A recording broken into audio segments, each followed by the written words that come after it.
কথায় আছে, যিনি সঠিক সময়ে সঠিক জায়গায় থাকেন তিনি হলেন ভাগ্যবান, এবং যিনি সঠিক সময়ে সঠিক জায়গায় সঠিক কাজটা করেন তিনি সফল হন। তোমরা যারা মাদ্রাসা সার্ভিস কমিশনে পরীক্ষার জন্য প্রস্তুতি নিতে শুরু করেছো এবং যাদের সাবজেক্ট পলিটিক্যাল সায়েন্স, তাদের জন্য আজকের এই ভিডিওটি মোস্ট ইম্পর্টেন্ট। তো ইতিমধ্যে তোমরা তোমাদের পরীক্ষার ডেট জেনে গেছো, 3রা মার্চ তোমাদের পরীক্ষা হচ্ছে। তার মানে তোমাদের পরীক্ষার আগে তোমাদের হাতে সময় আছে মাত্র 36 দিন।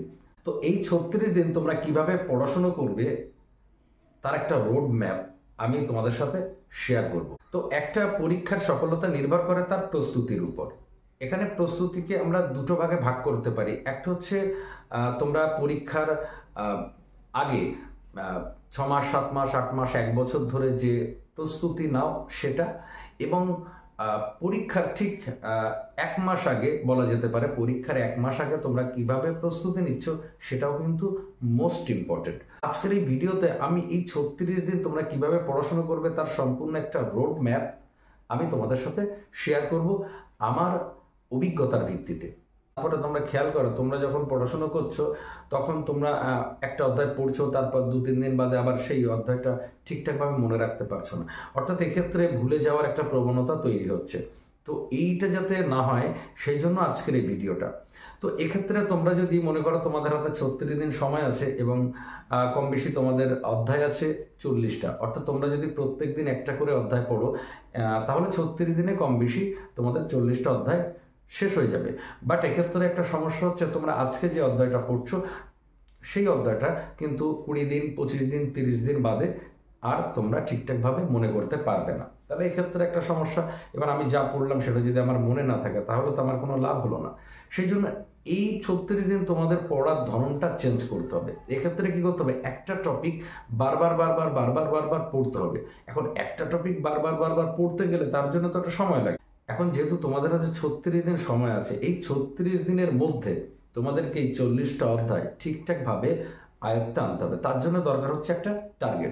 36 দিনকে তোমরা 3টি পর্বে ভাগ করো। এভাবে প্রথম পর্বে 20 দিন, তারপর পর্বে 10 দিন এবং শেষ পর্বে 6 দিন। তো প্রথম পর্বে যে 20 দিন আছে তোমরা কি করবে, প্রত্যেক দিন 2টো করে অধ্যায় তোমরা পড়ে কমপ্লিট করবে। এবং যে দ্বিতীয় পর্বের 10 দিন তোমরা যদি প্রত্যেক দিন 4টি করে টপিক শেষ করো পড়ে, তাহলে তোমরা 10 দিনে 40টা টপিক শেষ করতে পারবে। তারপরে লাস্ট যে শেষ পর্ব, সেই শেষ পর্বে তোমাদের হাতে 6 দিন সময় আছে। এই 6 দিন তোমরা প্রত্যেক দিন 7টা থেকে 8টা করে অধ্যায় পড়ে 6 দিনে 40টা টপিক পড়ে তোমরা পরীক্ষার হলে যাবে। যখন তোমরা এই 3টি পর্বে সময়টাকে বিভক্ত করে পড়াশোনা করছো, তার মানে দেখো তোমরা এই 36 দিনের মধ্যে প্রত্যেকটা টপিক কিন্তু তোমরা 3 বার করে পড়তে পারছো। তোমাদের এই যে প্রথম পর্বের 20 দিন, অর্থাৎ প্রত্যেক দিন 2টো করে টপিক পড়তে হবে। এক্ষেত্রে তোমাদের কাজ হচ্ছে প্রত্যেক দিন 2টো করে টপিক পড়ার সময় নতুন যদি ইনফরমেশন কালেক্ট করতে চাও বা নতুনভাবে যদি একটু বুঝতে চাও তাহলে এই 20 দিনের মধ্যে কমপ্লিট করতে হবে। মাথায় রেখো, প্রত্যেক দিন কিন্তু 2টো করে অধ্যায় এইভাবে তোমাদেরকে কমপ্লিট করতে হবে। বাট দ্বিতীয় পর্বে তোমাদের হাতে যে 10 দিন আছে, সেই 10 দিন প্রত্যেক দিন 4টে করে অধ্যায় পড়তে হবে। এক্ষেত্রে কিন্তু কোনো রকম নতুন ইনফরমেশন কালেক্ট করা যাবে না। শুধুমাত্র যে ইনফরমেশনগুলো তুমি কালেক্ট করেছো, যে সমস্ত তথ্য তোমার কাছে আছে প্রত্যেকটি অধ্যায়ে, যথাসম্ভব টু দি পয়েন্ট তথ্যগুলো তুমি মেমোরি করার চেষ্টা করো। প্রথম পর্বে তো 100% মেমোরি করার চেষ্টা করতে, এবং প্রথম পর্বে যেগুলো তোমরা মেমোরি করতে পারছো না, দ্বিতীয় পর্বের 10 দিনে ওই সময় কিন্তু তোমাদেরকে ভালোভাবে মেমোরিটা করতে হবে। একটা জিনিস মাথায় রাখো, এই মুহূর্তে তোমরা কতটা পড়ছো এটা ইম্পর্টেন্ট নয়, তোমরা কতটা মাথায় রাখতে পারছো এটা ইম্পর্টেন্ট। এবার এক্ষেত্রে কি হয়, আমরা এই অল্প দিনে যখন 40টা টপিক আয়ত্তে আনতে যাই তখন কি হয়, যখন আমরা প্রত্যেকটা টপিকের পরিধি যদি বেশি হয়ে যায় তাহলে কিন্তু আমরা আয়ত্তে আনতে পারবো না। সেক্ষেত্রে তোমাদের কাজ হচ্ছে প্রত্যেকটা টপিকের টু দি পয়েন্ট পড়ো, টু দি পয়েন্ট, একদম যেগুলো না পড়লে নয় সেগুলোকে বেশি বেশি করে পড়ো এবং মনে রাখার চেষ্টা করো।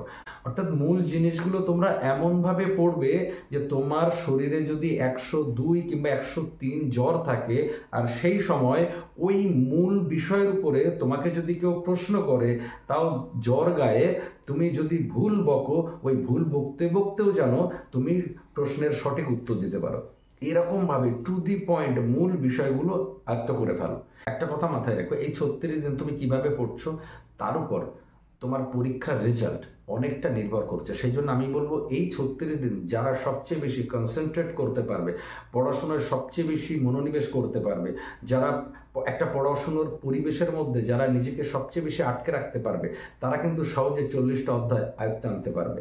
আর যারা 40টা অধ্যায় সহজে আয়ত্তে আনতে পারবে তাদের কিন্তু পরীক্ষার হলে সবচেয়ে ভালো পরীক্ষা হবে। এবং তোমরা অবশ্যই জানো যারা পরীক্ষা ভালো দেবে অবশ্যই তারা ইন্টারভিউতে ডাক পাবে। তো সেই জন্য আমি বলবো এই 36 দিনকে তোমরা 3টি পর্বে ভাগ করে যত বেশি বার পারো প্রত্যেকটা টপিককে কমপক্ষে 3 বার পড়ো এবং মাথায় রেখো তুমি কতটা পড়ছো ইম্পর্টেন্ট নয়, তুমি কতটা মাথায় রাখতে পারছো এটা ইম্পর্টেন্ট। যদি তোমরা এই 36 দিনকে 3টে পর্বে ভাগ করে এইভাবে প্রত্যেকটা টপিককে কমপক্ষে 3 বার করে পড়ে বা রিভাইজ দিয়ে যদি পরীক্ষার হলে যেতে পারো, আশা করি তোমাদের পরীক্ষা ভালো হবে। ভালো থাকো, সুস্থ থাকো, ধন্যবাদ।